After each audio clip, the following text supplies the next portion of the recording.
हमारे पूज्य गुरुदेव पहाड़ी बाबा महाराज खाक चौक में पुजारी थे, तब उनके पूज्य गुरुदेव अनंत श्री संपन्न परम गुरुदेव श्री स्वामी लक्ष्मणदास जी महाराज विराजमान थे। तो शाम को ठाकुर जी की शयन करा के जमुना किनारे चले गए बैठने के लिए, राम राम करने के लिए। तो वहाँ क्या देखा, ये हमारे मोहल्ले की घटना है, तो 100 साल से पुरानी घटना होगी। एक महात्मा जिनका शरीर अस्थि मात्र शरीर, केवल हड्डी हड्डी, ऊपर से चमड़ी चिपकी हुई है बस, बड़े बड़े जटा हैं, गौर वर्ण है, और जैसे कल पूर्णिमा का चंद्रोदय हुआ था ऐसी ही कांति उनके शरीर से छिटक रही है, चंद्रमा के जैसी कांति। महाराज जी कहते वो महात्मा हमको जमुना जी के किनारे झाड़ी में दिखाई पड़े, तो हमको बड़ा आश्चर्य हुआ कि ऐसे महात्मा तो हमने कभी नहीं देखे। उनके निकट गए तो वो ध्यान में थे। तो बोले हम चल करके स्थान में आ गए, खाक चौक में आ गए, और अपने गुरु जी से कहा कि महाराज जी आज ऐसे ऐसे संत दिखाई पड़े।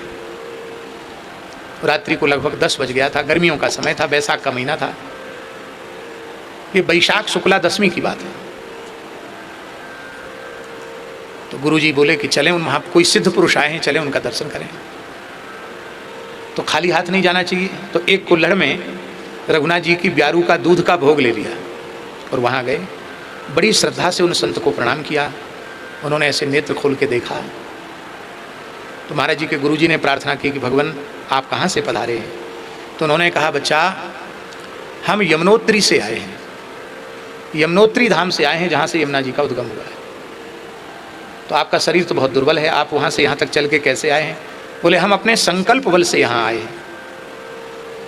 आपकी आयु क्या है। तो वो मुस्कुराए और उन्होंने कहा 10,000 वर्ष तो मुझे यमुनोत्री में तप करते हुए हो गया। कितना? 10,000 वर्ष।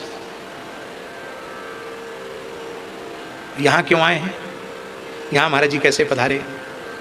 तो उन्होंने कहा कि साधन भूमि बद्रिकाश्रम है, उत्तराखंड है, थल भूमि ब्रजभूमि है, तो हम अपने रज को, अपने शरीर को ब्रजरज में मिलाने के लिए आए हैं। आज दशमी है और कल एकादशी को हमारा यह शरीर यमुना जी के जल में विलीन हो जाएगा। हम यहाँ देह विसर्जन करने आए हैं, यहीं से नित्य गोलोक प्रयाण करेंगे।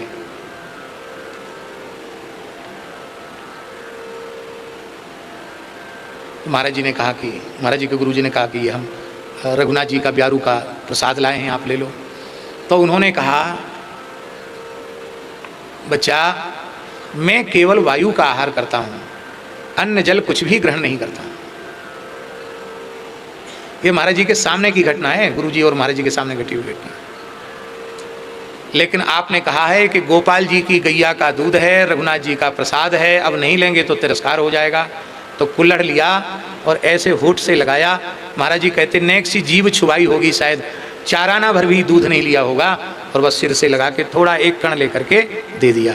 महाराज जी कहते वह दूध गुरुजी ने भी प्रसाद भाव से लिया और मैंने भी प्रसाद भाव से लिया। अब हमको ये हुआ कि वो सवेरे जाने की कह रहे हैं, तो जल्दी स्नान करके और जल्दी यमुना जी चले गए, उसी झाड़ी में चले गए। तो बोले सवेरे 4 बज रहा था, हमने देखा वो खिसक के यमुना जी के जल में गए और मेरे आंखों के सामने देखते देखते जलरूप हो गए, वहीं गायब हो गए, जल में जल बनकर मिल गए। ये है वृंदावन। ब्रजभूमि सामान्य भूमि नहीं है, उत्तराखंड की भूमि सामान्य भूमि नहीं है। आज भी बड़े बड़े ऋषि महर्षि यहाँ तप कर रहे हैं।